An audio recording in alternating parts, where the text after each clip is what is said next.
오늘 저녁에 오신 우리 선교사님을 소개하겠습니다. 이민교 선교사님입니다. 제가 많은 강사분을 소개했지만 아주 독특한 이력을 가지고 계십니다.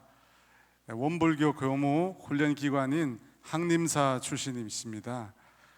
그리고 현재는요 카자흐스탄 알마티 농아교회 선교사이시면서요 카자흐스탄 체육부 장애인 체육회 국가대표 축구 감독으로 계신 분이십니다. 복음에 빚진 사람이라고 하는 저서를 쓰셨는데요. 이민교 선교사님 나오실 때 여러분 큰 박수 주시고요. 지금은 영상을 먼저 보도록 하겠습니다. 영상 이후에 여러분 큰 박수로 환영해 주시기 바랍니다.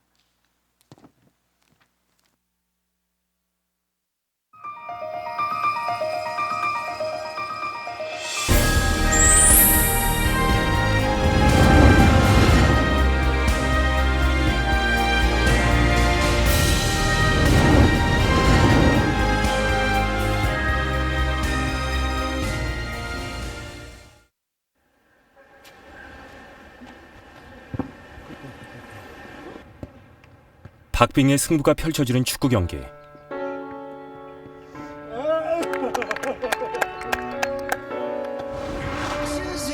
골인의 순간에도 함성 대신 미소로 답하는 세상에서 가장 조용한 시합. 소리가 아닌 마음으로 대화를 나누는 우리는 청각장애인 축구팀입니다.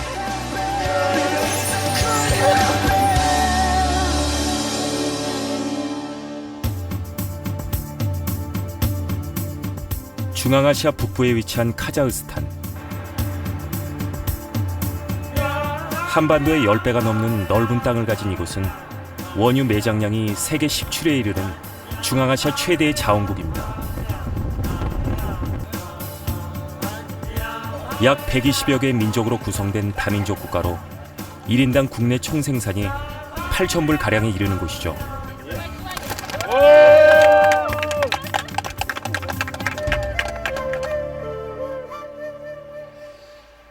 저는 카자흐스탄 최대의 도시 알마티에 살고 있습니다. 한국에서 따뜻한 봄바람이 일렁이는 3월.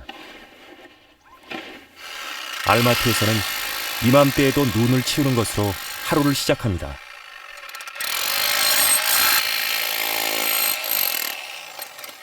어제 비 왔다가 또 눈 오고 얼어버리니까 이건 뭐 저런 드릴 같은 걸로 또 깰 수밖에 없죠.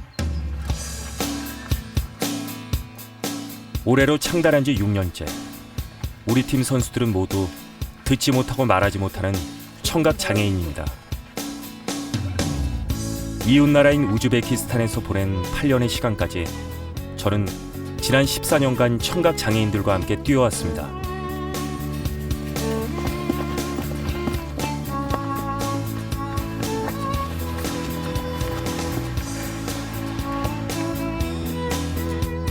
축구 시합의 생명은 패스. 들을 수 없는 우리 팀 선수들에게 서로 공을 주고받는 일은 그리 녹록지가 않습니다.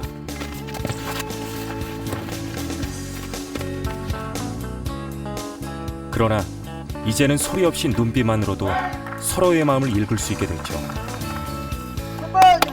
이 사람들은 전혀 듣지 못하니까 서로 부딪히는 확률이 너무 많아요. 그냥 공만 보고 쫓아가다 보니까. 그래서 뭐 코너킥을 찰 때 특별히 부딪히거나 또 막 좋은 기회가 왔을 때 부딪혀서 이 막 꼬매는 일들이 많이 있었어요. 낮에는 돈을 벌기 위해 직장을 다니고 주말이면 모여서 겨우 호흡을 맞추는 축구팀. 미용사에서 구두 수리공까지 직업도 참 다양합니다.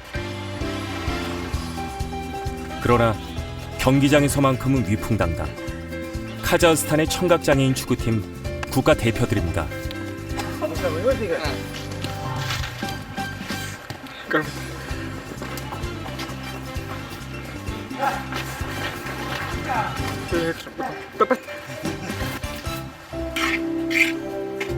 듣지 못하고 말하지 못한다는 어려움보다 가장 힘든 건 사람들의 시선입니다.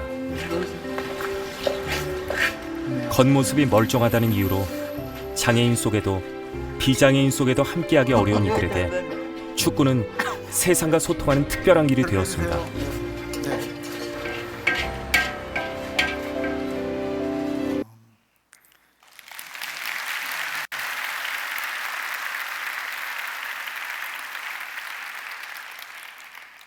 여러분들이 박수를 해주시니까 좀 어색한 마음이 있습니다. 저는 오랫동안 듣지 못하는 사람들하고 이렇게 살고 또 예배를 드릴 때마다 이렇게 눈을 보고 또 손으로만 예배 드리는데 오늘 막 이런 것도 꼽고 여러분 다 이렇게 박수도 치고 하니까 굉장히 어색한 마음입니다. 그렇지만 오늘만큼 여러분들이 제가 축구 감독으로 아시안 게임을 3번 국가대표 팀을 이끌고 다녀왔습니다. 또 올림픽도 다녀왔고요. 금년에는 농아인 월드컵도 치렀습니다. 오늘 이제 축구 감독으로서 이 자리에 또 여러분들과 함께 말씀의 그 은혜의 이 강물소로 깊이 들어가기를 원해서 이 자리에 섰습니다.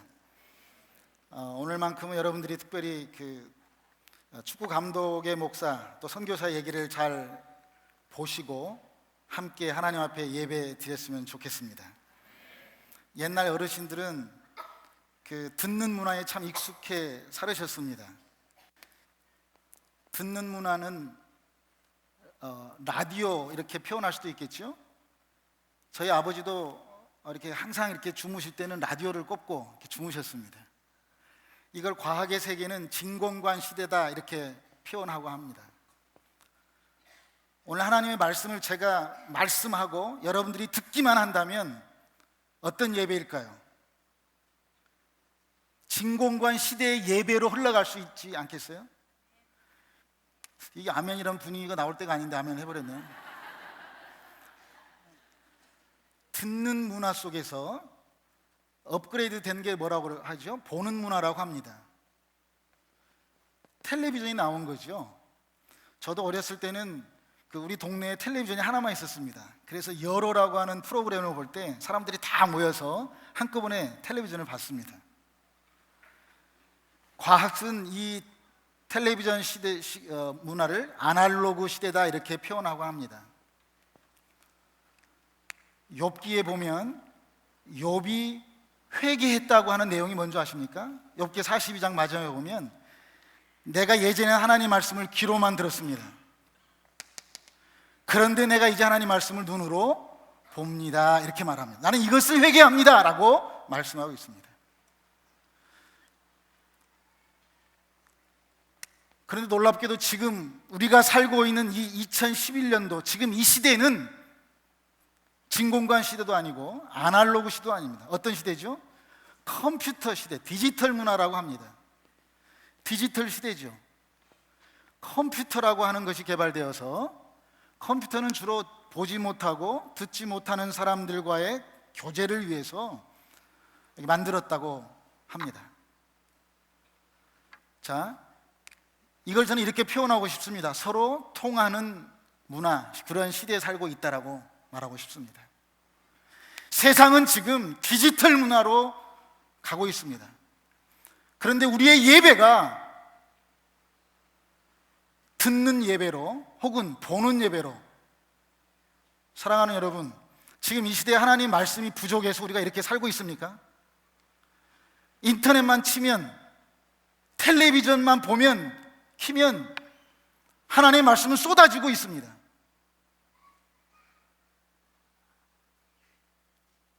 일본에 쓰나미가 났고요. 얼마 전까지 한국에도 홍수, 비가 많이 내렸습니다. 홍수가 오면 올수록 물난리가 생기면 마실 수 있는 생수는 부족한 것이지 않겠어요?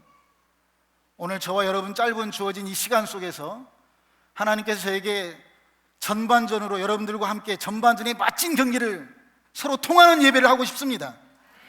그래서 최소한 전반전이 끝날 때쯤에서는 우리가 3대 0으로 이겨서 후반전에는 주어진 시간 속에서 하나님의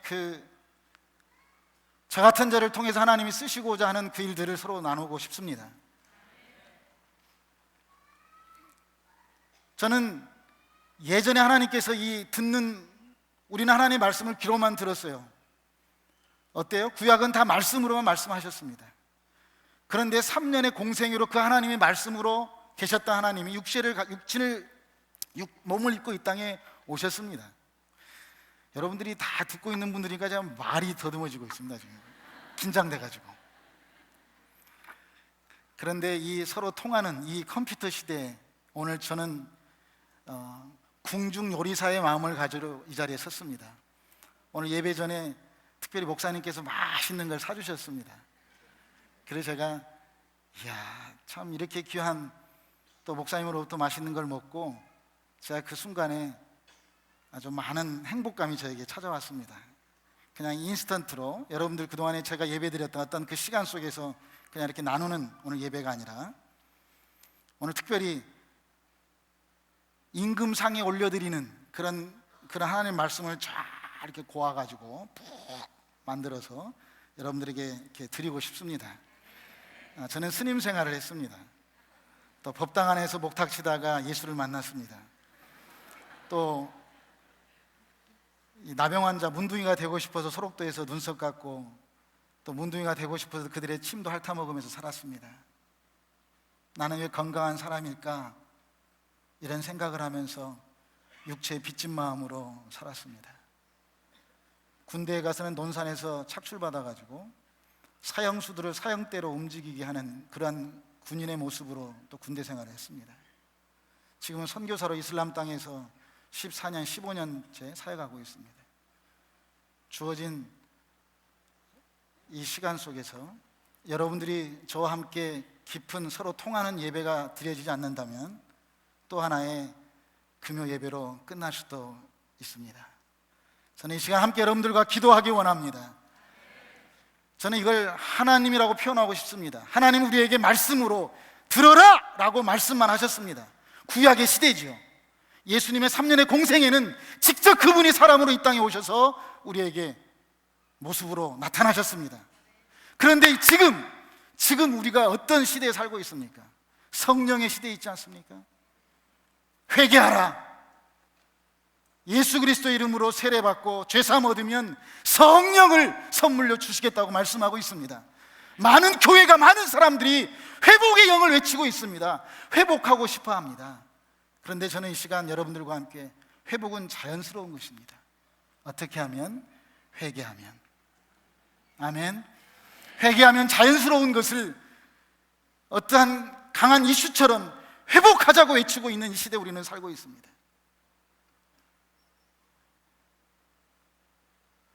여러분 왜 건강한 사람으로 이 땅에 태어나셨습니까? 그러면 처음부터 그렇게 장애인으로 태어난 사람들은 본인들이 원해서 태어났을까요? 여러분 이 땅에 왜 나병 환자들이 있습니까? 그들이 원해서 있을까요? 오늘 끊임없이 한번 하나님 앞에 묻고 또 물어봤으면 좋겠습니다. 한국말로 늙은이란 말은 늘 그러니의 준말이라고 합니다. 육체와 상관없이 변화를 사모하지 않고 다람쥐 쳇바퀴 도는 것처럼 그렇게 산다면 우리는 늙은이의 인생을 살 수밖에 없습니다. 저는 오늘 이 오랜교회 금요 철야 예배에 젊은이들이 3분의 2가 된다고 부목사님께 들었습니다. 젊은이란 말의 준말이 무엇일까요?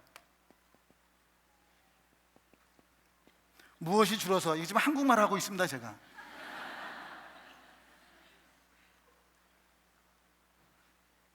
같이 한번 따라서 해보시겠습니까? 저를 묻느니 내가 누구냐 그 말이에요. 내가 누구인가를 묻고 또 묻고 간다면 우리는 많이 하나님에 대해서 너무 많이 알고 있습니다. 우리가 하나님에 대해서 몰라서 지금 우리가 이렇게 살고 있습니까? 하나님 말씀이 부족해서 우리가 이렇게 살고 있을까요? 하나님에 대해서 너무 많이 알고 있는, 내가 누구인가를 모르고 있는 그러한 오류를 범하고 있지는 않습니까? 내가 이 땅에 왜 태어났는지, 오늘 이 시간 다 함께 기도함으로 먼저 회개함으로 성령의 기름 부으심을 받아서 성령께서 이 시간 우리의 모든 예배를 인도해 달라고. 그래서 서로 전 솔직히 말해서 이렇게 많은 분들 앞에서 예배 드리는 게 좀 어색합니다. 그리고 여러분들이 두 눈을 똑바로 뜨고 저를 쳐다보고 있으니까 또 양쪽에서 막 텔레비전이 비치고 저보고 방송하신 분이 앞에는 절대 나가지 마라 그래요. 저는 막 나가서 막 하고 싶은데, 그래서 요만큼만 다니라고 그래서 좀 그런 게 불편합니다. 그러나 저는 축구 감독을 저도 나갈 수도 있습니다. 제가 또 저는 오늘 이 시간은 여러분들과 함께 하나의 경기를, 시합을 하는 마음으로 이 자리에 섰습니다. 우리 같이 하나의 영으로 한 팀이 되어서 우리의 상대 팀인 사탄에게 정말 최소한 우리가 전반전에는 3대0으로 이기면 후반전에 사람 교체할 수도 있지 않겠어요? 그래도 여유 있게 그 다음에 게임할 수 있고요. 제가 언젠가 어떤 교회에 가서 집회를 했는데요, 귀신아 나가라! 나가라! 축사했는데 귀신이 떠나가더랍니다. 그래서 그 부교육자 중보기도 목사님이 저녁 식사하고 있는데 담임 목사님께 보고를 했습니다. 그래서 제가 이렇게 얘기했습니다. 목사님, 다른 교회도 아니고 거시기 먼 교회인데 이름이 귀신아 나한테 와라! 해가지고 내가 좀 데리고 놀다가 내가 쫓아내면 되지. 그 정도로 당당하게 우리가 살 수 있는 그리스도인이 않습니까? 이런 멋짐의 회복이 있기를 축복합니다. 서로 통하는 예배, 표원 너머에 계신 하나님을 만나기를 저는 기도하고 싶습니다. 우리 성령을 사모하면서 이 시간 하나님 앞에 기도했으면 좋겠습니다. 너는 말해라, 나는 들을게. 내 앞에서 텔레비전 보는 것처럼 그냥 하지 말고 우리 서로 통하는, 하나님 말씀하십시오. 전하는 자와 우리가 정말 성령으로 하나 되기 원합니다. 하나님 주어진 시간 속에서 성령님 기름 부어주십시오. 함께 통성으로 기도하겠습니다. 성령님 기름 부어주십시오. 성령님 이 시간 주관하여 주시옵소서. 성령님 역사하여 주시옵소서. 같이 기도하겠습니다. 하나님 감사합니다. 주께서 오늘 예배 가운데 성령의 기름 부으심이 임하게 도와주시고 말씀 가운데 말씀이 이적과 표적이 쏟아지게 하여 주시옵소서. 그래서 하나님 아버지 치유의 경험이 있게 도와주시고 아버지 하나님 정말 하나님이 예배해 놓으신 하늘의 풍성한 은혜를 누릴 수 있도록 기름 부어 주시옵소서. 성령의 역사를 사모합니다. 성령님 환영합니다. 성령님 기름 부어 주시옵소서. 성령의 기름 부어 주시옵소서. 하나님의 은혜가 있게 하여 주시옵소서.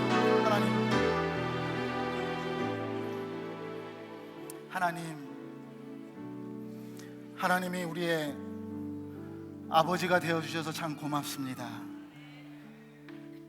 세상의 많은 이적과 표적 중에 하나님을 아버지라고 부를 수 있는 하나님의 자녀된 권세가 이 시간 회복되게 하여 주옵소서. 가장 큰 이적이 바로 하나님의 자녀된 권세임을 고백하고 경험할 수 있는 예배가 되게 하여 주옵소서. 무엇보다도 다시 오신다고 약속하신 예수님을 소망 중에 기다리며 우리가 하나님이 예배해 놓으신 의의 면류관, 생명의 면류관, 영광의 면류관을 향해 달려가는 하나님의 사람 되게 하여 주옵소서. 감사하며 예수님의 이름으로 기도했습니다. 아멘. 저는 어렸을 때부터 자연스럽게 그 원불교 문화 속에서 이렇게 살았습니다. 그래서 저는 원광대학교를 다녔습니다. 원광대학교 다니면서 제가 학생회장이 되면 기독교 서클을 다 없애겠습니다, 이런 어떤 캐치프레이즈를 가지고 학생회장 출마하기도 했습니다. 왜냐하면 저는 원불교 집안의 또 사람이었기 때문에, 아니 원광대학교 캠퍼스 안에 사람들이 막 기타 치고 찬양하는 거예요, 점심시간에 되면. 그러면 제가 막 물을 찌그렀어요. 그 5층에 올라가서. 왜? 원불교 재단인데 왜 찬양하냐고. 하나님이 사랑이면 이 땅에 왜 장애인이 있어야 되냐고 물어봤습니다, 사람들한테. 하나님이 사랑이면 왜 사람들을 예수 안 믿는다고 지옥에 보내냐고 물어봤습니다. 많은 사람들이 기독교의 종교인으로 세뇌당한 모습을 저는 증오하기 시작했습니다. 저는 대학 다닐 때 계룡산에 가서 무당이 돼보려고 무당 공부를 한 일이 있습니다. 여러분 아십니까? 무당에는 3가지의 종류의 무당이 있습니다. 학습 무당이 있습니다. 배워서 무당된 사람입니다. 2번째는 세습 무당이 있습니다. 부모가 무당이니까 너도 무당되라, 이렇게. 3번째는 강신 무당이 있습니다. 신 받아서 무당된 사람이죠. 저는 여러분들에게 이 시간 도전하고 싶습니다. 무당이란 말을 빼고 그리스도인, 크리스찬이란 말을 한번 집어넣어서, 여러분 배워서 예수 믿고 있습니까? 부모님이 예수 믿으니까 어쩔 수 없이 예수 믿고 있습니까, 여러분? 아니면 성령님께서 날마다 인도하시고 성령님의 기름 부으심을 우리가 예수 믿고 있습니까? 저는 오른교회 이 자리에 참여한 여러분들 반절 이상은 다른 교회 다닌다고 들었습니다. 그럼에도 불구하고 우리는 다 하나님의 사람들입니다. 왜 하나님을 다 자기 편으로 끄집어내려서 편싸움하고 있는지, 우리가 하나님 되면 다 같은 한 팀일 텐데 말이죠. 만약에 혹시 편싸움 한다면 우리가 하나님 편 되면 되지 않을까요? 기독교는 종교가 아닙니다. 기독교를 종교라고 하는 울타리에 가다 놓고 말이죠, 세뇌시키고 있는 이러한 썩어빠진 기독교의 모습이 저희 가슴을 한탄하게 찢어놓고 있습니다.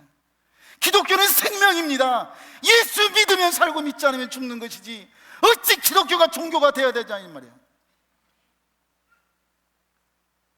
기독교가 종교의 요소가 있을 뿐입니다. 저는 이 시간 하나님이 주신 생명의 강가로 여러분들을 안내하고 싶습니다. 법당 안에 귀신들이 많다고 합니다, 사람들은.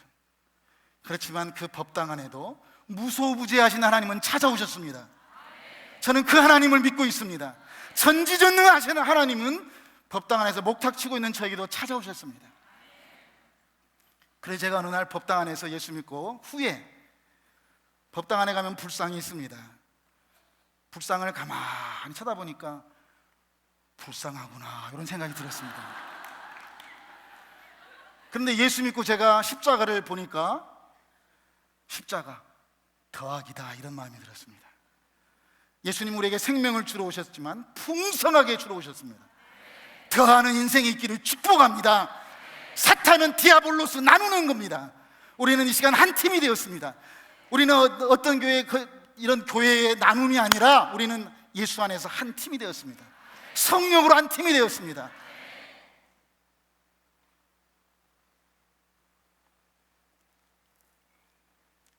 세 번째, 성령의 사람들이 다 되는 그런 경험을 오늘 해보고 싶습니다. 우리 함께 그 여행으로, 우주여행을 떠날 건데요, 같이 가보시겠습니까? 농아들은 아멘 할 때 이렇게 합니다. 아멘 해보세요. 아멘. 네.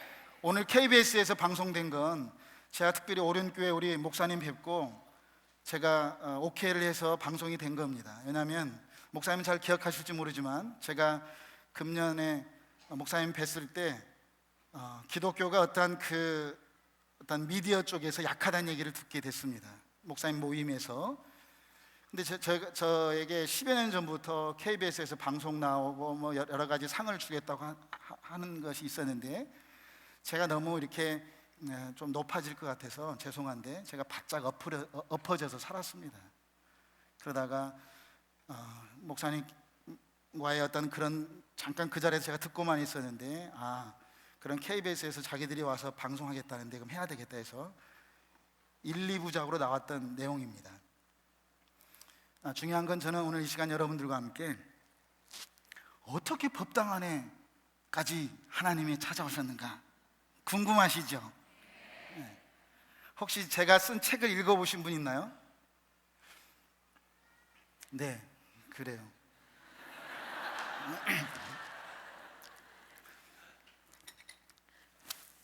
왜냐하면 저는 여러분들의 그런 에너지를 가지고 하나님의 말씀 전하는 그러한 하나님의 사람으로 쓰임 받고 싶고 항상 그렇게 깨어 있기를 노력하고 있는 사람 중에 한 사람이기 때문입니다. 저도 오늘 이 시간 여러분들에게 주실 하나님의 말씀을 기대하고 있습니다. 하나님의 어느 세계까지 여러분들 같이 이끌어 가실지 저도 기대가 됩니다. 왜냐하면 저는 하늘이 열리는 영적 경험들을 몇 번 했거든요. 그래서 여러분들과 함께 정말 그 세계로 한번 가보고 싶습니다. 그래서 궁중요리사로 이 자리에 섰지만 혹시 음식이 좀 짜면 여러분들이 물을 타서 그냥 여러분 입맛에 드시면 됩니다. 싱거우면 소금도 치시고. 그렇지만 하나님 말씀은 살아 역사하실 것입니다. 저는 하나님 말씀을 찢어서 먹었습니다.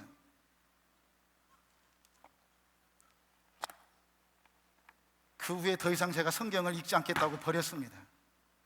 알고 있는 것도 실천 못하는데 알아서 더 이상 뭐 하겠냐 이 말이죠. 물론 교만한 소리일 수도 있지만 지금은 잘 성경 읽고 있습니다. 저는 이 시간 여러분들이 하나라도 하나님 말씀 붙잡으면 경험의 세계로 나가기를 원합니다. 실천해보자 그 말이에요. 성령의 기름 부으심으로, 성령의 사람으로 그렇게 한번 살아가기를 축복합니다. 하나님은 살아계십니다. 저는 이 땅에 장애인이 왜 있을까? 그래서 가장 버려진 사람들이 한센병, 좀 표현 이상한데 문둥이라고 합니다. 나병 환자들. 그래서 소록도까지 갔습니다. 왜냐하면 저는 그 당시에 불교의 교리로 문둥이가 이 땅에 왜 있는가를 저는 알았거든요. 여러분 아세요? 문둥이가 이 땅에 왜 있는지? 소록도 가보신 분 손 들어 보실래요? 소록도 같은 곳이 한국에 몇 군데나 있을 것 같습니까? 그 당시에 102군데 있었습니다. 여러분 별로 안 놀래시는데요, 음성 나원자촌이 지금 한 6, 70군데 있다고 합니다. 예전에는 나병 환자가 되면 부모님들이 제발 부탁인데 하나밖에 없는 네 오빠 결혼 못 시키니까 제발 좀 나가 죽어줘라, 아니면 그냥 가라 좀. 생이별을 했던 사람들이 모여 사는 곳이 소록도였습니다. 그런 나병 환자들에게 저는 문둥이가 이 땅에 왜 있는가를 알려주기 시작했습니다. 부처님의 교리에 보면 전생에 지은 천도, 인도, 수라기, 축생지옥. 저는 지금도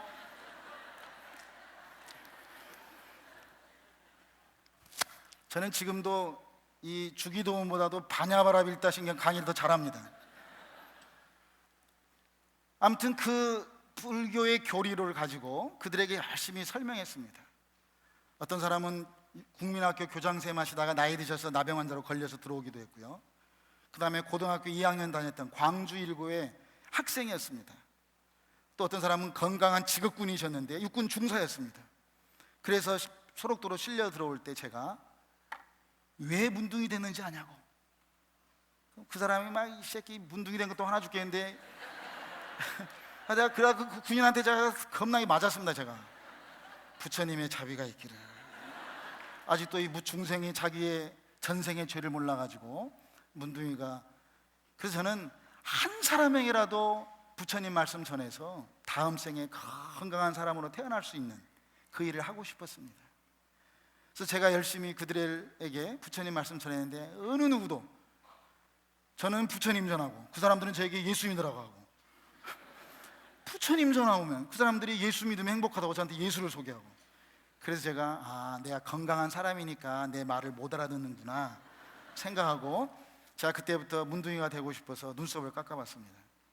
하룻밤 자고 나면 손가락이 떨어지고, 또 걷다 보면 양말 벗으면 발가락이 떨어지고, 구약 성경의 레기 16장에 문둥이를 보는 자마다 돌로 쳐 죽여라라고 성경에 말씀되어 있습니다. 내가 문둥이입니다 라고 외친 자에게는 살려둬라. 하나님의 말씀입니다. 하늘이 준 벌이라고 그 사람들은 지금도 알고 있는 그 나병 환자들이 저에게 예수 믿으면 행복할 텐데 저에게 예수를 소개했습니다. 여러분 예수 믿고 행복하십니까? 이 교회에 들어와 보니까 행복한 교회, 건강한 교회가 써져 있습니다. 오늘 그러한 회복을, 그러한 손으로 만짐받는 역사의 길을 축복합니다. 요한은 태초에 하나님의 말씀을 귀로 들었습니다. 하나님 말씀을 귀로 들었고 눈으로 봤고 손으로 만짐바 되었다라고 성경은 말씀하고 있습니다. 우리 오늘 그 손으로 한번 만져보는 경험이 있기를 축복합니다. 하나님 말씀이 내 안에서 내 세포까지 움직이는 그러한 경험이 있기를 축복합니다. 사랑하는 여러분, 왜 건강한 사람으로 이 땅에 태어나셨습니까? 왜 두 눈을 뜨고 있습니까? 왜 다리가 있습니까? 여러분, 저는 다리 없는 사람을 생각하면서 이리에서부터 서울까지 걸어가 봤습니다. 나는 왜 다리가 있을까? 왜 다리 있어요? 늙은이로 살지 말고 오늘 하나님 안에서 영적인 젊은이 회복 있기를 축복합니다. 하나님 앞에 내가 누구인가? 끊임없이 기독교는 답을 주는 종교가 아니라는 사실을 저는 외치고 있습니다. 답을 갖고 살면 답답합니다. 자기하고 맞지 않으면 다 사람들을 정죄하기 때문입니다. 하나님은 에덴 동산의 첫 번째 답이 아니라 질문을 아담에게 해 주었습니다. 아담아, 너 어디 있니? 아담아, 너 어디 있느냐? 이 음성이 오늘 들려주기를 소망해 봅니다. 이 음성을 듣고 사도 바울은 자기의 주소는 지금 이 자리가 아니라 하늘나라에 있다라고 외치고 있었습니다. 사도 바울은 자기의 주소는 하늘에 있다라고 말하고 있습니다. 저는 나병 환자들에게 열심히 단 한 사람이라도 부처님 믿게 해보려고 눈썹을 한번 깎으니까요 6개월이 안 자라더라고요. 그리고 제가 3번 깎아봤습니다. 그래도 제 진실을 못 알아들어서 그분들에게 침에 균이 많다고 합니다. 그래서 침을 핥아먹어 봤습니다. 왜? 제가 알고 있는 부처님의 교리를 전해서 다음 생에는 건강한 사람으로 태어날 수 있도록. 제가 열심히 부처님 전했는데 한 사람도 어김없이 저에게 예수 믿으라고. 야, 그래서 제가 질려버렸습니다. 그래서 제가 죽은 후에라도 사람들이 이제 살아있을 때는 부처님 못 믿었으니까 죽은 후에라도 부처님 믿게 하려고 화장터에 가서 49제 드려주는 일을 했습니다. 죽은 영이라도 천도 지내서 부처님 만나러. 그런데 제가 열심히 소록도 화장터에서 목탁 치고 있으면 며칠 후 요단강 건너가 만나리. 그럼 제가 더 크게 목탁을 쳤죠. 아주. 그러면 그쪽에서는 막 보아라 즐거운 우리지. 그렇게 된 7년 후에 7년이 되는 어느 날 제가 법당 안에서 목탁 치다가 갑자기 제 입에서만 며칠 후 돌았습니다.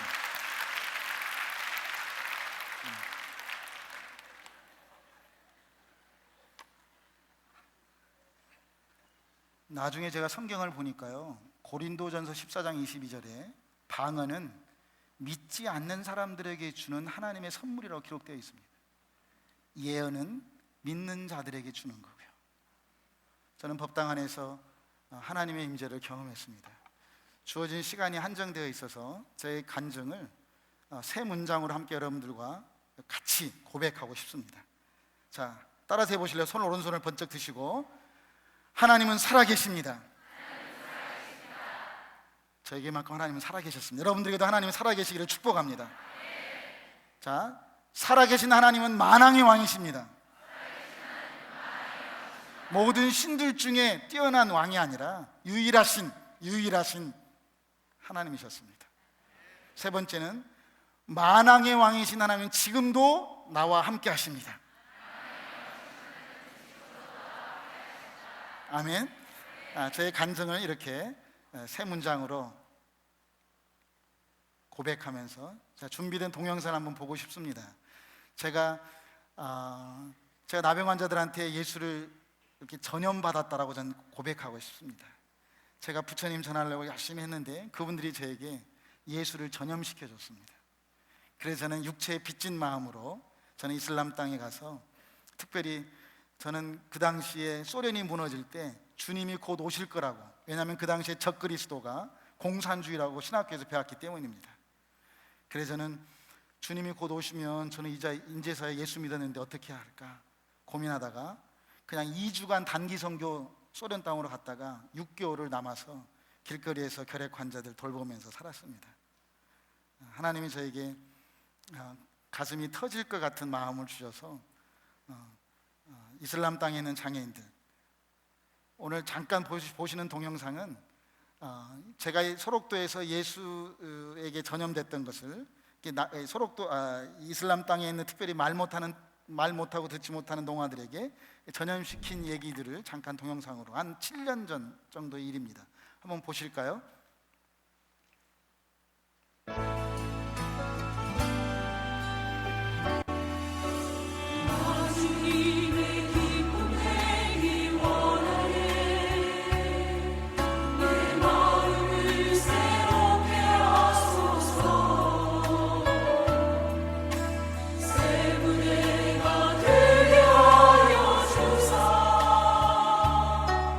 주님을 믿는 주의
여기까지 하겠습니다.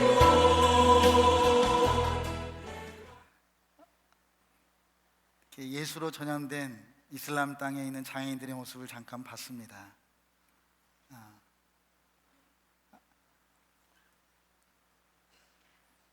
어떤 농아인이 저에게 이렇게 질문해 왔어요. 성경에 보니까 벙어리 된 귀신아 이런 말이 있는데 우리는 귀신 들린 자입니까? 또 우리가 예배 드리는 것은 귀신들과 함께 예배 드리는 것입니까? 이러한 질문들을 받곤 했습니다. 저는 스님 생활하다가 예수를 믿었기 때문에 저는 특별히 사탄, 영적인 세계에 대해서 참 많은 하나님이 경험을 시켜주셨습니다. 그래서 처음에는 그러한 막 신유, 그러한 귀신 쫓아내는 거 막 그런 이적들이 너무너무 재밌었습니다. 그런데 어느 날 하나님 저에게 큰 은혜를 부어주셨는데, 크다기보다도 아까 말씀드렸던, 기도했던 하나님을 아버지라고 부를 수 있는 하나님의 자녀. 시각장애인에게는 눈이 떴다는 말은 시각장애인에게만 필요한 이적이겠죠. 안준뱅이가 일어났단 말은 안준뱅이에게만 필요한 이적이겠죠. 아까 우리가 찬송하셨는데 어떤 분이 뭐 기적아 내 마음에 일어나라 뭐 기적. 근데 성경에는 기적이란 말은 없습니다. 그건 자연 발생적인 거겠죠. 자연의 이치 속에서 표현되어지는 것을 기적이라고 한다면 성경은 이적과 표적이라고 말씀하고 있습니다. 하나님의 말씀이 있으면 말씀에 나타나는 그림자이겠죠. 저는 오늘 이제 후반전으로 넘어가면서, 아직 전반전 안 끝났습니다. 넘어가면서 제가 정말 그 이적과 표적의 세계를 한번 나눠가고 싶습니다. 저는 여러분들과 함께 제가 만났던 간증에 대한 걸 찬양으로 한번 표현하고 싶습니다. 왜냐하면 저는 돈이 없으면 가끔씩 손금도 봐주고 관상도 봐주고 이렇게 해서 먹고 살았던 적이 있었습니다. 그런데 제가 예수 믿고 나서 제 팔자가 고쳐졌습니다. 여러분 젊은이들이 대부분 많은데 어때요? 길거리에서 점치는 거 많지요. 요즘 지하철 타보면 지하철에서 오늘의 운세 많이들 보고 있더라고요. 그런데 저는 예수 믿기 전에는 나병 환자들을 모기가 이렇게 물었다가 우리 물면 나병 환자 균이 전염된다고 이렇게 알고 있을 정도로, 그럼에도 불구하고 모기 한 마리도 못 죽였습니다. 그렇게 부처님의 자비를 실천해 보려고 참 노력했던 사람 중에 한 사람입니다. 그러나 지금은 예수 믿고 제가 보신탕도 먹습니다. 그래서 정말 그 자유가 무엇인지 제가 압니다. 반주 좀 해주세요. 여러분 다 일어나셔서 지금 이제 전반전 끝나는 시간입니다. 끝나려고 합니다. 전반전. 예수님 찬양 알죠? 그것을 가사를 바꿔가지고 율동도 할 거예요. 팔자 고쳤네, 팔자 고쳤네. 예수 내 팔자 고쳤네. 무슨 말 아시겠죠? 제가 오늘 이 시간 여러분들에게 특별히 예수님의 은혜로 공짜로 팔자를 다 고쳐주는 일들을 나누고 싶습니다. 사람들이 점치러 가면 무당한테 가봐요. 진짜 무당인가 가짜 무당인가 이렇게 만나러 가보면 예수 믿는 사람 알아보거든요. 그 사람들이 오늘은 빨간색에 있는 버스를 타지 마세요 그러면 사람들은 의식 속에, 자연법에 속해 있는 사람들은 의도적으로 그 속에 갇혀 있습니다. 그러나 우리는 예수 안에서 어때요? 자유함을 얻었습니다. 진리의 성령이 오시면 우리를 자유케 하신다고 말씀하셨기 때문입니다. 우리는 진공관 시대에 사는 사람이 아닙니다. 듣는 문화 속에 사는 인간들이 아니다 그 말이에요. 우리는 보는 문화, 아날로그, 그 당시에 예수님 당시에 살았던 사람들이 아니잖아요. 지금 어떤 시대예요? 성령의 시대예요. 성령 안에서 우리가 자유함을 누리고 살아가야만 됩니다. 사람들은 힘 들게 살고 있습니다. 왜 힘을 들고만 삽니까? 힘은 사용하라고 하는 것이에요. 빛을 발하기를 축복합니다. 예수님 찬양 다 아시죠? 우리 율동할 건데요, 두 손 두 팔 다 벌리세요. 자, 예수님 찬양 율동할 텐데, 팔자 고쳤네 팔자 고쳤네 예수 내 팔자 고쳤네, 이렇게 율동할 거예요. 합시다. 팔자 고쳤네 팔자 내 팔자 고쳤네 팔자 예수 내 팔자 고쳤네 팔자 고쳤네 팔자 고쳤네 팔자 고쳤네 팔자 예수 내 팔자 고쳤네. 아멘. 할렐루야 할렐루야 할렐루야. 예수 내 팔자 고쳤네 예수 내 팔자 고쳤네. 할렐루야 할렐루야 아멘. 할렐루야. 예수 내 팔자 고쳤네 예수 내 팔자 고쳤네. 다 서 있어야 됩니다. 아직. 죽은 나사로가 지금 어디 있어요? 죽은 나사로 지금 어디 있어요? 예수님이 살렸는데 왜 천국에 있을까? 저는 그게 저에게 가장 큰 질문이었습니다. 저는 아침에 새벽에 좌선하고 목탁치고 낮에는 몰래 성경 읽었습니다. 법당 안에서. 그러다가 창세기부터 전혀 모르겠고 요한복음 읽다가 요한복음 11장에 나사로가 지금 어디 있을까? 저에게 큰 질문이었습니다. 여러분, 질문을 가지십시오. 아담아 너 어디 있니? 하나님 몰라서 물어봤을까요? 여러분 어디 있습니까? 하나님에 대해서 우리 많이 알고 있습니다. 하나님을 알고 있는 내가 어디 있는지를 알아야 되지 않겠냐 그 말이에요. 하나님이 나 같은 사람을 위해서 십자가에 피 흘리셨습니다. 내가 누구입니까? 죽은 나사로가 지금 어디 있을까요? 성경을 한문으로 쓰면 거룩할 성자에 글경자 이렇게 씁니다. 어떤 데는 글서자 이렇게 쓰이죠. 그러나 제가 하나님 앞에 물었습니다. 죽은 나사로가 지금 어디 있을까요? 하나님 지금 어디 있습니까 나사로? 어느 날 저에게 빛으로 경자가 이렇게 와 닿았습니다. 무슨 경자냐면 거울 경자입니다. 여러분, 거룩한 글씨가 하나님의 무한 말씀으로 글씨로 안다면 죽은 나사로는 지금 죽어서 천국 가 있겠죠. 그러나 저에게만큼은 하나님이 거룩한 거울로 성경을 주셨습니다. 거룩한 거울, 누구를 보는 거죠? 나를 보는 거예요. 거울은 누구를 보는 거예요? 거울은 누구를 보는 거예요? 죽은 나사로 누구일까요? 나예요. 많은 사람들은 도라이버로 조이는 거예요. 죄라는 게 뭔지 아십니까? 죄라는 말은 조이다에서 나오는 한국의 말입니다. 조이는 거예요. 오른쪽으로 조이는 거예요. 많은 사람들이 정죄시키는 거예요. 조이는 거예요. 그러나 죽은 나사로에게 예수님이 뭐라고 하셨습니까? 풀어놓아 자유케 하라! 라고 말씀하셨습니다. 거꾸로 풀어지는 거예요. 풀어지는 역사를 경험하기를 축복합니다.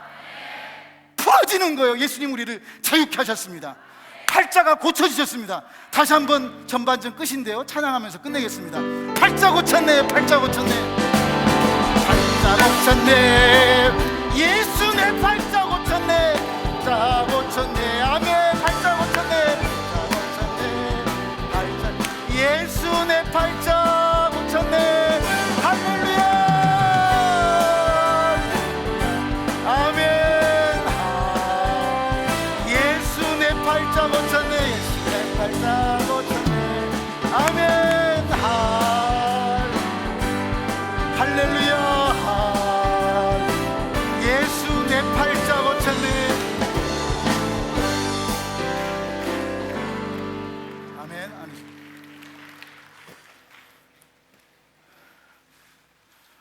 팔자 고친 것을 자기 것으로 경험하시고 이제는 조이는 쪽으로 가는 인간들이 아니라 풀어주는 역사의 주인공의 현장 속에서 살기를 소원하면 최소한 3대 0의 승리를 맛본 자들입니다. 아멘. 아멘. 후반전 시작하겠습니다. 잠깐 쉬었다 해야 되는데 시간 관계상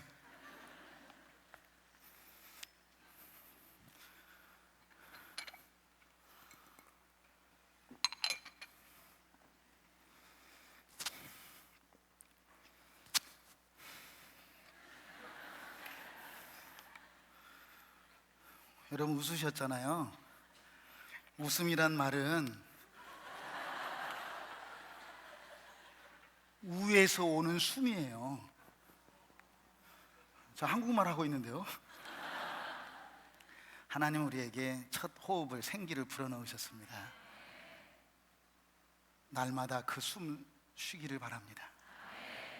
위에서, 하늘에서 오는 숨 쉬기를 바랍니다. 숨 한번 들어 마실래요?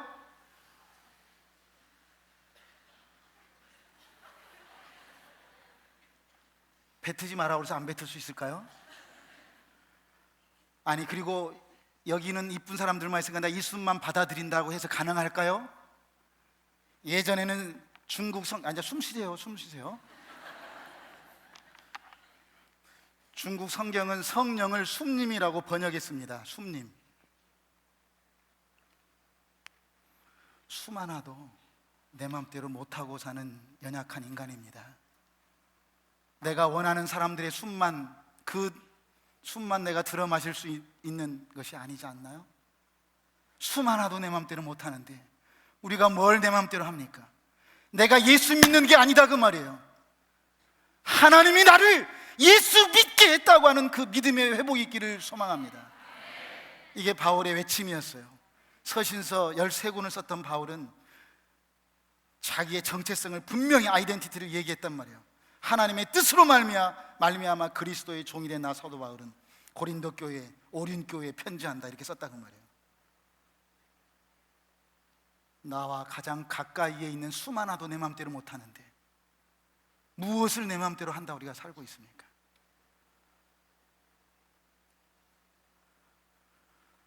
후반전 시작합니다. 저는 선교사기 때문에 특별히 오륜교회는 카자흐스탄을 입양한, 또 품은 카자흐 민족을 사랑한 교회에서 특별히 제가 카자흐스탄 선교사로서 선교에 대한 비전과 또 전략을 잠깐 나누고 싶습니다. 저는 나병 환자들을 통해서 예수를 믿고 7년 동안 이제 기도에 대한 소중함은 우리 여기 계신 분들은 특별히 금요 예배에 참여하신 분들이기 때문에 기도에 대한 거 다 잘 아시잖아요. 저는 나병 환자들이 저를 위해서 7년간 기도해 줬습니다. 그래서 소록도에서는 지금도 저를 자기들이 땡중을 하나님의 사람, 목사로 또 선교사로 만들었다고 저를 하나님의 작품으로 자랑하고 있습니다. 소록도 교회 가면 지금도 예전에 10여 년 전에 기독교 신문에 나왔던 걸 코팅해가지고 지금도 이렇게 붙여놓고 자랑스러워하고 있습니다. 어느 날 제가 전도사 할 때 우리 교회 구역장님들 모시고 소록도 화장터를 갔는데, 소록도 교도소를 갔는데, 교도소에 계신 분들이 나병 환자들이 무슨 나병 환자촌에 무슨 교도소가 있냐고 의아하실 분도 있을 것 같아서, 왜냐하면 갑자기 나병 걸린 사람들은 죄를 짓더라도 크게 짓거든요. 그래서 나병 환자들만 수용된 교도소가 있습니다. 자, 그곳에 가서 이제 우리 구역장님들 모시고 갔는데 저한테 옛날에는 우리한테 부처님 믿으라고 해놓고 지금 예수 믿으라고 한다고, 이렇게 소록도 교도소에 계신 분들이 저를 그렇게 또 얘기하더라고요. 그래서 제가 이렇게 또 이 예수의 생명에 대해서 열심히 나눴던 그런 기억들이 나곤 합니다. 저는 나병 환자들을 통해서 이렇게 예수로 전염돼서 저는 이슬람 땅에 이렇게 그 선교사로 가게 됐습니다. 제가 결혼을 잘해가지고 제 아내가 약사입니다. 약국을 했는데요, 전주에서 한 8년간 약국을 이렇게 세워서 제가 잘 꼬셔가지고, 우리 젊었을 때 돈 벌었으니까 약국 팔아가지고 돈 떨어질 때까지만 선교하고 오자. 그래서 이렇게 약국 팔아서 갔습니다. 돈 떨어질 때까지만 하고 오려고. 그래서 제가 특별히 소련 지역을 하나님이 저에게 적그리스도로 처음에 말씀해 주셨기 때문에 특별히 이슬람 땅의 중심부 우즈베키스탄이라는 나라에 가서 저희들이 8년 동안 이런 말 못하고 듣지 못하는 아이들을 섬기게 됐습니다. 어떤 면에서는 저는 좀 죄송한 표현인데 교회를 세우려고 선교지에 간 사람은 아닙니다. 그냥 한 사람에게라도 예수님의 생명이 이렇게 전달되는 이런 마음으로, 그래서 저는 하나님께 저 같은 사람을 50년 훈련시키셔서 5시간을 하나님이 사용하신다 해도 제가 믿는 하나님은 결코 손해보실 분이 아니라는 것을 믿고 저는 그 장애인들을 이렇게 함께 하려고 갔습니다. 그러다가 여러분, 장애인들 그러면 지체장애인, 또 정신 다운 신드롬, 자폐, 그 다음에 시각장애인, 청각장애인, 이렇게 4파트로 나눕니다. 그러나 다른 장애인들은 이렇게 시각장애인이 흰 지팡이 들고 다니면 어때요? 아, 저 사람 장애인이구나 라고 알 수 있죠. 그런데 농아인은 알 수 있을까요, 모를까요? 그래요. 그래서 저는 또 장애학적으로 이중장애를 가졌다고 말합니다. 이 말 못하고 듣지 못한 사람들을. 그래서 하나님이 저에게 이 장애인들을 잘 훈련시켜 가지고 장애인이 또 다른 장애인을 섬길 수 있는, 또 제가 성경을 보니까 예수님의 3년의 공생애는 거의 장애인들과 함께 했던 그러한 하나님의 공생애를 제가 알아차리게 됐습니다. 이제 뭐 장애인 사역에 대한 보고는 아니기 때문에 딱 그런 관점에서 저는 장애인들과 함께, 또 특별히 농아들을 훈련시켜 가지고 제가 처음부터 축구 감독이 아니고요, 축구 사역을 하려고 선교지에 간 건 아니고 이렇게 장애인들과 함께 하다 보니까 제가 감독이 됐습니다. 그러니까 뭐 처음부터 뭐 축구 선수 출신도 아니에요. 오해가 없기를 바라고요. 그렇지만 지금은 정확히 제가 공부해서 또 전략도 세우고 또 이렇게 올림픽도 월드컵도 이렇게 하고 있습니다. 성경에 저 같은 사람이 한 명 있었습니다. 저는 그 말씀이 저에게 준 선교의 전략이었습니다. 그게 뭐냐면 우리 다 아시다시피 사도행전 16장에 나와 있는 말씀입니다. 바울과 실라가 처음으로 예수를 전하려고 아시아 쪽으로 가려고 했었는데 성령으로 마게도냐 환상 속에서 방향을 바꿨습니다. 그리고 나서 바울과 실라가 그 빌립보라는 성에 가서 귀신 들린 자에게 귀신을 쫓아내고 수입이 안 되니까 고소를 당해서 감옥에 붙잡힌 거죠. 다 아시는 말씀인데요, 감옥에 바울과 실라가 잡혔던 시간은 한밤중쯤 되어입니다. 저는 교도소에서 군대 생활했기 때문에 교도소의 분위기를 잘 압니다. 한밤중쯤 되어라고 한 센텐스가 저에게는 크게 와닿았습니다. 아, 그렇구나, 이것이 바로 성경에 저에게 주신 선교의 전략이었던 것을 저는 알게 됐습니다. 무엇일까요? 여러분, 바울과 실라가 감옥 안에서 기도했는데요, 무슨 기도했을까요? 하나님, 오늘 우리도 기도할 텐데요, 여러분 무슨 기도 제목을 갖고 오셨습니까? 하나님, 감옥 문이 열리게 해주십시오. 또 어떤 사람한테는 제가 이렇게 하면 아직도 불교 냄새 난다고 하고, 이렇게 하면 천주교 냄새 난다고 그러고, 이건 뭐 기독교라고 하는데, 우리 생각 너머에 계신 하나님 만나시기를 바랍니다. 또 이렇게 바울과 실라가 무슨 기도했을까요? 하나님, 감옥문이 열리게 해주십시오. 아니, 감옥문이 열렸는데도 불구하고 나갔어요, 안 나갔어요? 그러면 그런 기도 안 했을 것 같아요. 그렇죠? 아, 그렇구나, 저에게 준 선교의 전략이었습니다. 내가 가야 될 선교지가 비록 감옥 같다 할지라도 조건 있는 기도를 하지 않기를 저는 맹세하고 갔습니다. 무엇을 달라고 하는 기도하지 않기로 결단하고 갔습니다. 지금 이 시간 금요 철야 예배에 오신 여러분, 무슨 기도를 갖고 이 자리에 오셨습니까? 아직도 어린아이의 신앙이라면 우리는 조건이 있는, 없는 것을 달라고 하는 기도를 해야만 하겠죠. 그렇지만 우리가 복음 안에서 장성한 자라면 어때요?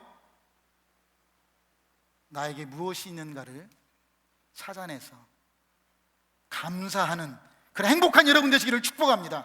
이 교회는 행복한 교회가입니다. 건강한 교회, 행복한 교회. 생각해 보십시오. 육신의 부모도 자식이 엄마, 아빠 뭐 필요하세요? 그렇게 말하면 부모 입장에서 어때요? 기분 좋지요? 좋지요.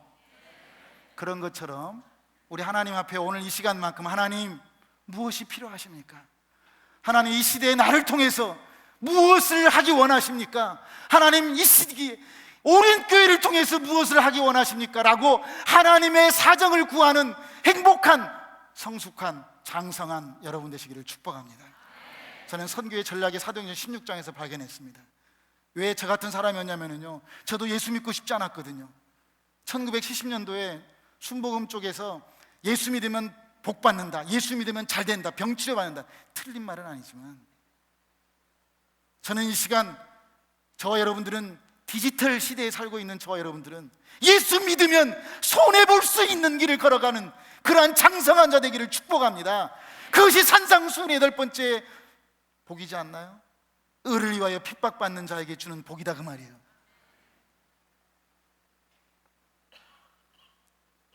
예수 믿고 스스로 손해볼 수 있는 길을 가는 자들이 선교사요 목회자들 아닙니까? 그러한 길을 여러분들도 같이 따라오시기를 바랍니다. 사도행전 16장에 바울과 실라가 감옥문이 열렸는데도 안 나가고 간수가 스스로 목을 자르려고 자살하려고 하니까 안 나갔어. 결국은 어때요? 저는 선교의 전략이 이곳에서 찾아냈고 그 간수가 바로 저 같은 놈이라는 걸 알게 됐습니다. 왜? 저도 소록도 화장터에서 저도 예수 믿으려고 하지 않았어요. 그냥 열심히 천도제 목탁만 두드렸어요. 그런데 그 찬송가 가사가 저에게 살아 역사했단 말이에요. 교도소에서 바울과 실라를 지켰던 간수도 바울과 실라가 한밤중쯤 되어 하나님 앞에 찬양하고 기도했던 걸 듣고 나중에 어떻게 해요? 전 인류의 최고의 질문이라고 저는 생각합니다. 무슨 질문이에요? 나도 어떻게 하면 구원을 받을 수 있습니까? 우리가 예수 믿으라, 전도해라, 전도의 방법이 다양할 수도 있어요. 그렇지만 저에게 주신 하나님의 전략은, 전술은 내가 감옥 같은 선교지다 할지라도 그곳에서 나에게 주신 그 행복을 드러내고 그 행복 안에서 찬양하고 기쁘게 감사한다면 사람들이 나에게 찾아와서 거꾸로 나도 예수 믿고 싶다고. 그렇게 바울과 실라의 그 찬양과 기도가 이 자리에 모인 오린교회, 아주 다른 교회 온 사람들마저도 아무튼 그런 행복이 있기를 축복합니다. 이것이 3차원 의식의 디지털 예배에 속한 성령의 사람들이라고 외치고 싶습니다. 진리의 성령이 오시면 우리에게 자유를 주신다고 하셨기 때문입니다.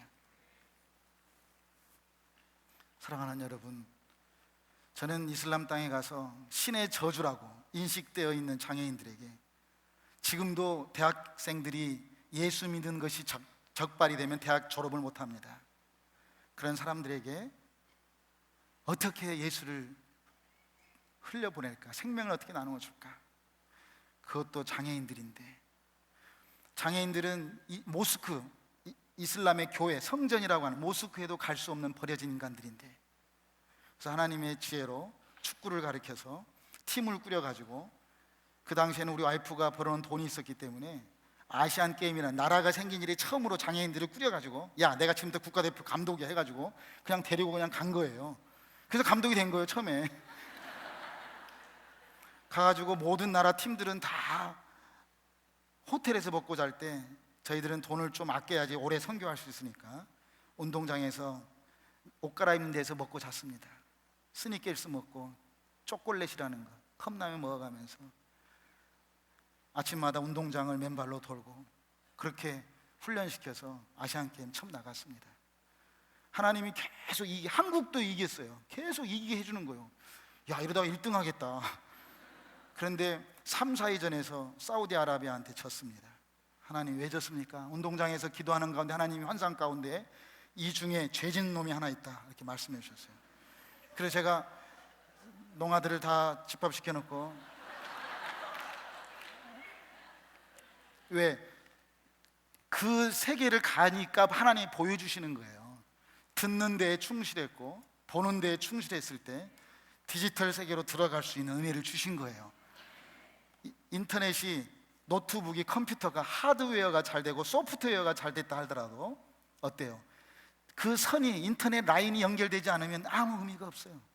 우리 건강한 교회입니다. 오늘 몸을 세우고 교회를 세워서 건강한 우리 행복을 경험하는 정말 멋진 손으로 만짐받는 경험이 있기를 다시 한번 축복합니다. 그래서 제가 그 농아들을 불러놓고, 이 새끼들 너희들 말이야, 너희들 중에 죄진 놈이 하나 있다는데 하나님이 보여주셨는데 누군가, 그래서 스스로 나올 수 있도록 했어요. 물론 농아들이니까 조용하죠 이렇게. 그런데 어떤 농아인이 자기가 와서 얘기하는 거예요. 오늘 낮에 일본 팀이 와가지고 연습하다가 축구공을 쫙 구석에다가 하나 몰래 못 찾게 일부러 발로 딱 숨겨놨대요. 그리고는 일본 축구 선수들이 다 볼 차다 이제 찾다가 없으니까 이제 돌아갔다는 거예요. 그래서 몰래 바람 빼가지고 지 가방에 숨겨놓은 거예요.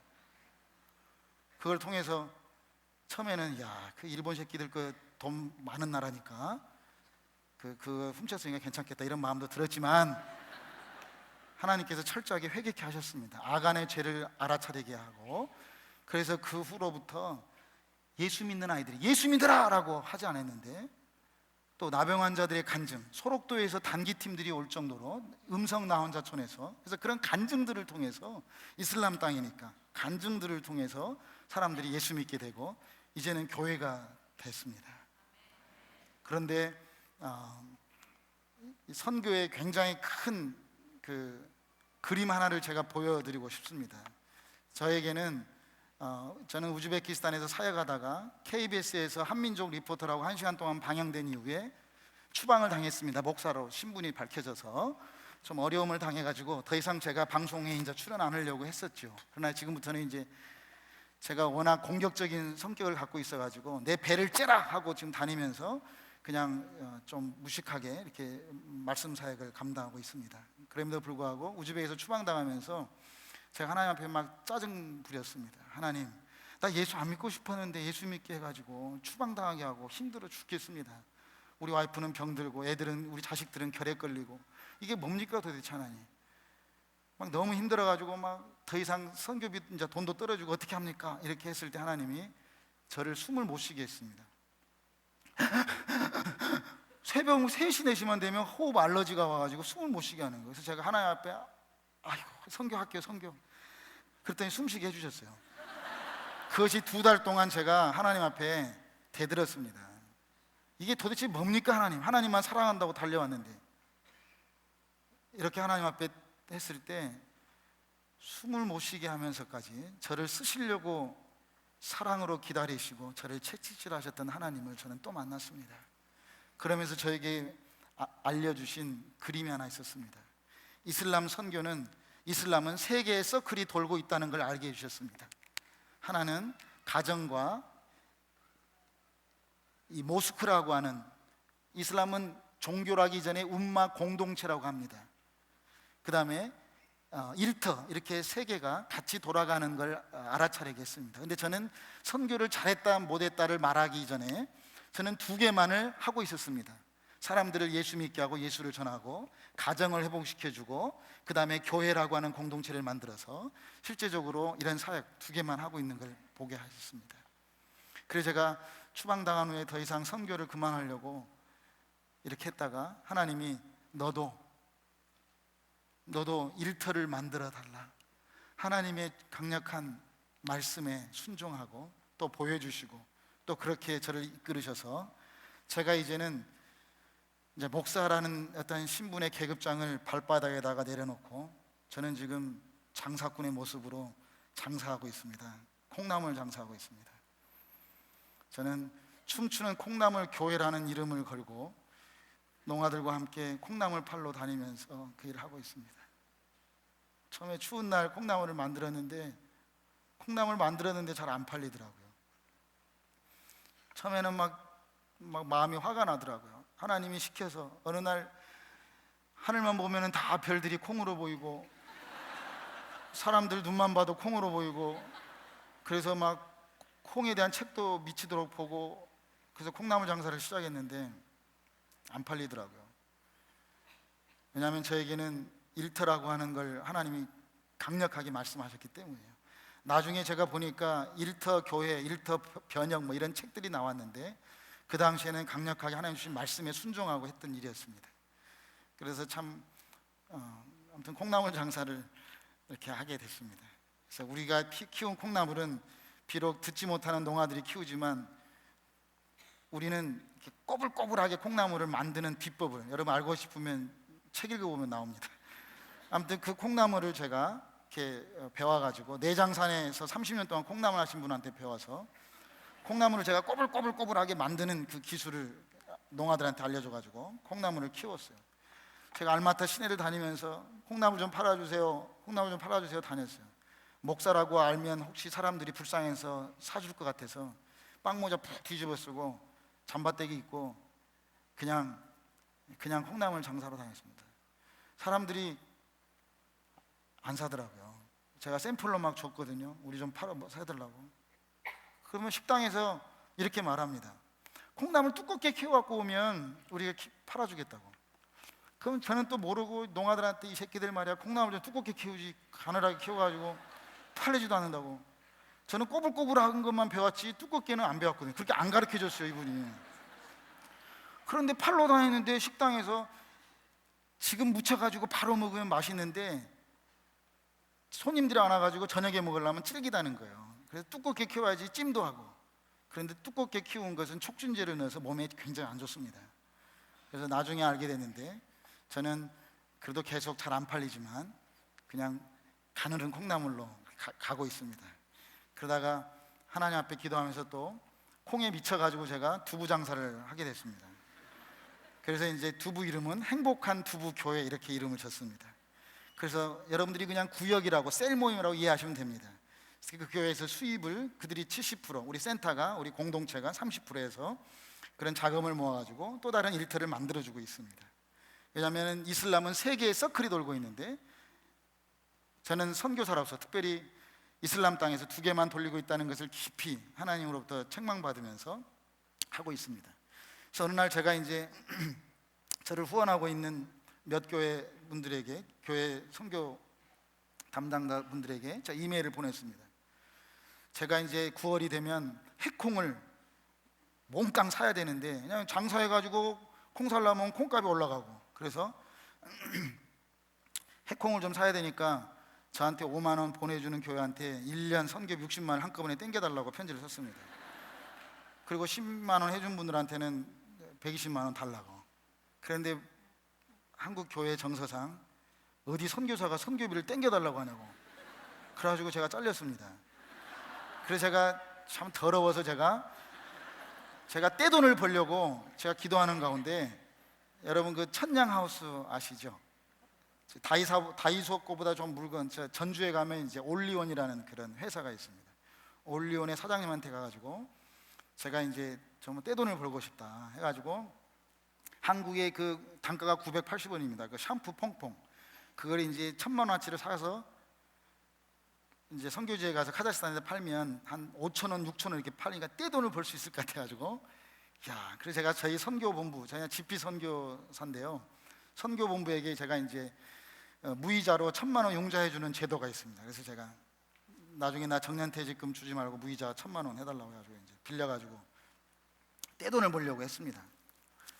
그런데 시베리아 횡단열차 타고 가다가 그게 다 얼어버렸어요. 하고 터져가지고 쫄딱 망했습니다. 그래서 천냥하우스 교회는 실패했습니다. 그래서 제가 이 은행빚이 있는 사람들은 주님이 빨리 오는 게 좋겠구나 이런 생각을 좀 해봤습니다. 그러다가 제가 여기서 포기할 수는 없어가지고 제가 지금은 뻥튀기 장사하고 있습니다. 그래서 그 뻥튀기 기계를 사다가 지금, 그러니까 우리 농아들이 거기다가 좀 10달러 넣으면 100달러 나올 수 있는 기계 뭐 안 되겠냐고 이렇게 묻곤 하더라고요. 그래서 제가 한 대 때리면서 아무튼 저는 지금 이런 식으로 일터 개념의 사역을 감당하고 있습니다. 앞으로 베들레헴 떡집 교회, 또 농장 교회, 또 재봉틀 교회, 또 미장원 교회, 구두방 교회, 이런 일터 교회 개념으로 이슬람 땅에 사람들에게 사랑을 흘려 보내려고 합니다. 물론 이슬람의 큰 성벽이 선교 전략상 교회와 또 선교 단체가 다를 수 있습니다. 한꺼번에 그냥 빵 터뜨려서 없애버릴 수도 있지만, 저는 커다란 실크로드, 그러니까 신장, 이게 시안에서부터 서안에서부터 시작했던 예루살렘까지 가는 곳에 우르무치라고 하는 신장의 큰 이슬람의 성벽이 있다고 합니다. 그런 이제 신학자들의 말의 표현을 빌린다면, 저는 우리 장애인들과 함께 그 커다란 성벽의 두더지처럼 밑에서 살살살 갉아먹어가지고 그 성벽을 팍 엎드려 버리려고 합니다. 그런 전략을 저에게 주셔서 저는 일터 사역을 통해서 지금 하고 있습니다. 좀 표현이 이상할지 모르지만 지금 비즈니스라고 하는 개념의 그 전략을 비즈니스 앤드 미션 이렇게 말합니다. 돈 벌어서 선교하겠다. 두 번째 단계는 비즈니스 포 미션 이렇게 말합니다. 선교하기 위해서 비즈니스를 한다. 지금 이 시대는 비즈니스 애즈 미션 이렇게 말합니다. 삶 자체가 바로 선교지라는 거죠. 여러분의 일터가, 이곳에 있는 여러분들의 삶이 선교지라는 사실을 이 시간 경험했으면 좋겠습니다. 그러나 하나님이 저에게 주신 마음은 영어 문법상 틀릴 수도 있습니다. Business is mission. 저는 현지인들을 CEO로 만들려고 합니다. 그래서 저에게 꿈이 있다면 소자본을 투자한 최소한 3,000불 정도, 많게는 5,000불을 투자한 그러한 일터 교회를 만들어서 그 아이들이 스스로 사장이 되도록, 그래서 주님 오시는 그날까지 이슬람 땅에 있는 장애인들을 회복하고, 내가 문둥이였기 때문에 예수 믿었다고 하는 그들의 고백처럼 이슬람 땅에서 버려진 장애인들이, 신의 저주라고 인식되어 있는 장애인들이 예수 믿어서 행복하다거나 행복을 전염시키는 그러한 사람들이 되도록 하는 것이 저의 간절한 꿈입니다. 준비된 동영상을 하나 보시고 제가 후반전을 마치도록 하겠습니다. 준비된 동영상은 최근에 한국에서 월드컵 농아인 아시아 지역 예선전이 있었습니다. 동영상 보여주시면 그 예선전의 모습들입니다. 그리고 제가 마무리하겠습니다. 나 지치고 내 영혼 연약할 때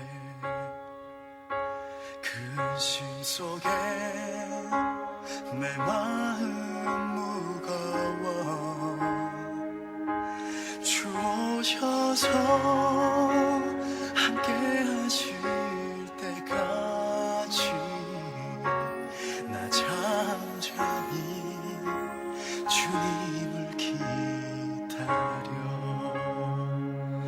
날 세우사 저 산에 우두서리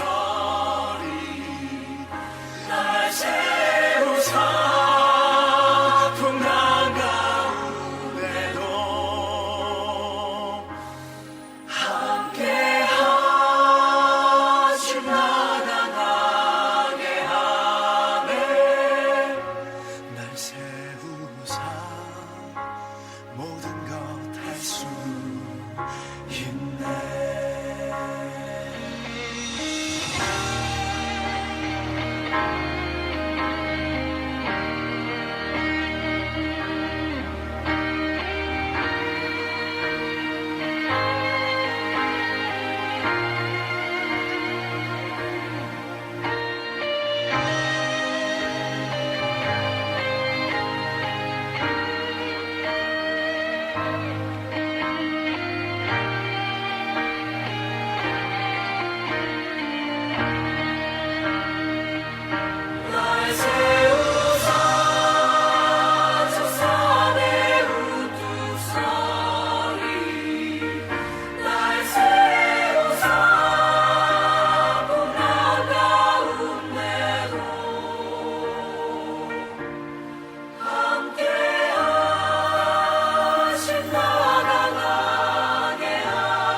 그런 삶은 없으리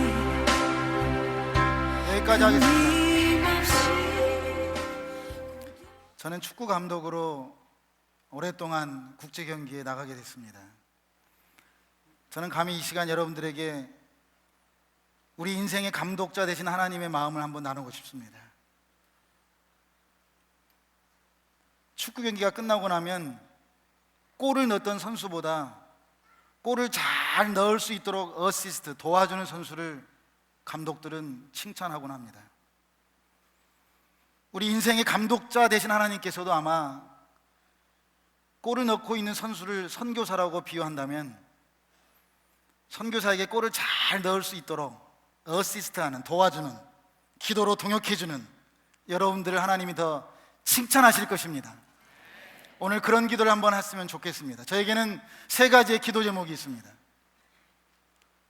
세 가지의 기도 제목을 나누고 마치도록 하겠습니다.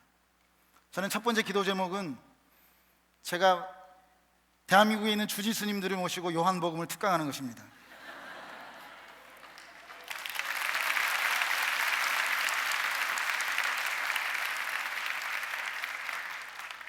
여러분 아세요? 성경 66권이잖아요. 65권은 태초에 천지를 창조한 역사부터 이 지구를, 이 우주를 어떻게 멸망할 건가에 대한 하나님의 히스토리, 구원의 하나님으로 오신 분의 역사를 기록하고 있습니다. 그런데 요한복음만큼은 태초 이전부터 있었던 하나님에 대한 소개를 하고 있습니다. 그리고 저에게 요한복음은 윤회설 같이 저에게 와 닿고 있습니다. 태초에 하나님 말씀이 있었는데 말씀이 하나님과 함께 있었는데 그 말씀이 하나님이다. 말씀이 육신이 돼서 아버지 품속에 또 나타내서 나타났다. 이런 돌고 도는 역사의 어떤, 그래서 마태, 마가, 누가는 공관복음이라고 하잖아요. 아웃사이드에서, 바깥에서 기자의 입장으로 마태 입장에서 예수님에 대한 공생애를 기록한 거예요. 마가는 마가 입장, 그러나 요한만큼은 예수 안에서 예수를 기록한 거예요.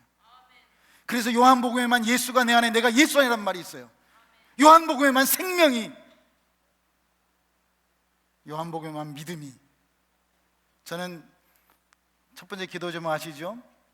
대한민국에 있는 무당들과 모든 스님들 앞에서 모셔놓고 제가 또 그렇게 좀 준비하고 있고, 제가 통도소에 가서 이제 또 그렇게 하려고 합니다. 여러분 기도해 주셔서 실제적으로 제가 쓴 복음에 빚진 사람이라는 책을 보고 매월 법당에다가 시주돈 드린 사람이 갑자기 그 책을 읽어보고 교회로 찾아와서 교회 목사님께 헌금하고, 목사님이 저에게 이메일을 써주신 거예요. 지금 새신자로 온 사람이 선교사님이 쓴 책을 읽어보고 절에만 다닌 사람인데 이렇게 오게 됐다고. 그래서 아무튼 첫 번째 제목은 저에게 주신 그 엄청난 요한복음의 말씀을 이렇게 잘 전달할 수 있어요. 요한복음을 경험한, 요한복음은 제 것입니다. 그래서 다음에 기회가, 오늘 본문 말씀 읽었는데요, 사실 죄송한데 시간이 이게 끝나버렸습니다. 그래서 제가 못하고요, 제가 요한복음 9장으로 하늘이 열린 영적 경험을 했는데, 아무튼 다음에 또 언젠가 하나님이 허락하시면 와서 연장전 하겠습니다. 오늘은 제가 기도 제목 나누고 마칠 건데요, 두 번째 기도 제목은 저는 세계적인 농아인 프로축구팀을 만드는 것입니다. 그래서 이 땅의 장애인들이 회복되어지는 것을 꿈꾸고 있습니다. 제가 저희 자녀들이 둘이 있습니다. 하늘이 영광이라고 이름인데요, 제가 우리 아이들한테는 이렇게 말합니다. 이 땅에서 이룰 수 있는 꿈만 꾸는 자는 가장 어리석은 인간이라고. 여러분, 2002년 월드컵 이후에 꿈은 이루어진다라고 말하고 있는데, 여기 계신 젊은이 여러분, 이 땅에서 이룰 수 없는 꿈도 꾸시기를 부탁합니다. 내가 그 꿈 이루지 못하면 내 자식이 이루고, 내가 못하면 내 전도사들이 그 꿈 이루어가면 되지 않겠어요? 우리 하나님 안에서의 큰 꿈을 이루기를 소원합니다. 제가 감히 농아인 세계적인 프로축구팀을 만들어서 맨체스터 유나이티드나 이런 첼시 같은 이런 팀하고 시합하려고 합니다. 제가 못 이루면 제 자식이 이룰 거고, 또 어떠한 하나님의 쓰시는 종이 나타나서 정말 장애인들도 할 수 있다라고 하는 그런 걸 저는 꿈꾸고 있습니다. 세 번째 기도 제목은 복음에 빚진 사람 책이 또 오른교회를 통해서 참 많이 홍보되어지고 또 많이 팔렸습니다. 그런데 저도 너무 부담됩니다. 너무 잘 팔려가지고. 그래서 이 책값으로 하나님이 저에게 큰 은혜를 주셨습니다. 그걸 기도 제목으로 나누고 싶습니다. 저는 북한 땅과 이스라엘 땅에 있는 장애인들 교회를 세우고 싶습니다. 북한 땅에서 흘러나오는 장애인들은 지금 연병과기대의 교수님들, 특별히 정진호 교수님과 더불어서 그 사역을 준비하고 있습니다. 또 이스라엘에 있는 예루살렘의 장애인 교회를 세우는 것은 김우현 감독과 또 최근에 회복과 용서 영화 감독이었던 김종철 감독님과 그 사역을 지금 쉐어하고 있습니다. 여러분, 복음에 빚진 사람 책이 정말 더 많이 팔려져서 그 이익금으로, 아니 그 돕는 자들의 기도의 응답으로 북한 땅과 예루살렘 땅에 하나님의 장애인 교회가 회복되어지는 일들이 일어날 수 있도록 여러분 기도해 주십시오. 같이 세 가지 기도 제목을 놓고 기도하고 마치도록 하겠습니다. 요한복음이 하나님의 수준 안에서 깨달아질 수 있도록 기도해 주십시오. 그리고 요한복음을 통해서 이 땅에 많은 사탄에 붙잡힌 영들에게 진정한 예수의 생명이 나눠질 수 있고 전염될 수 있도록 그러한 특별한 은혜가 저에게 있도록 기도해 주십시오. 두 번째는 세계적인 농아인 프로축구팀을 만들어서 장애인들이 할 수 있더라고, 그래서 연약한 자를 들어서 강한 자를 부끄럽게 하시는 하나님 말씀에 적용되는 축구팀이 될 수 있도록, 특별히 내년에 한국에서 처음으로 아시안게임이 있습니다. 86년도에 있었던 장애인 아시안게임은 지체 장애인 아시안게임이었습니다. 내년에 처음으로 5월 달에 서울에서 농아인들 아시안 게임이 있습니다. 저는 내년에도 정말 승리의 기쁨을 여러분들의 기도를 통해서 맛보고 싶습니다. 장애인들의 축구팀이 회복될 수 있도록 기도해 주십시오. 마지막으로 복음에 비친 사람이라는 책을 통해서 읽는 자마다 정말 하나님의 기름 부으심이 경험될 수 있도록 북한 땅과 예루살렘 땅에 우리 장애인 교회가 세워질 수 있도록 기도해 주시기를 바랍니다. 함께 기도하겠습니다. 하나님 감사합니다. 주님의 은혜가 임하게 도와주시옵소서. 하나님 다시 한번 기회 주시기 바랍니다. 하나님께서 함께하시는 은혜를 주시면서 교회 가운데 하나님께 이루시는 것들을 다시 한번 기억합니다. 하나님의 인사는 늘 말씀하시옵시고 성령의 이름 시간에 넘칠 수 있도록 도우시며 하나님의 국 가운데 있던 하나님의 마음들을 다시 한번 볼 수 있도록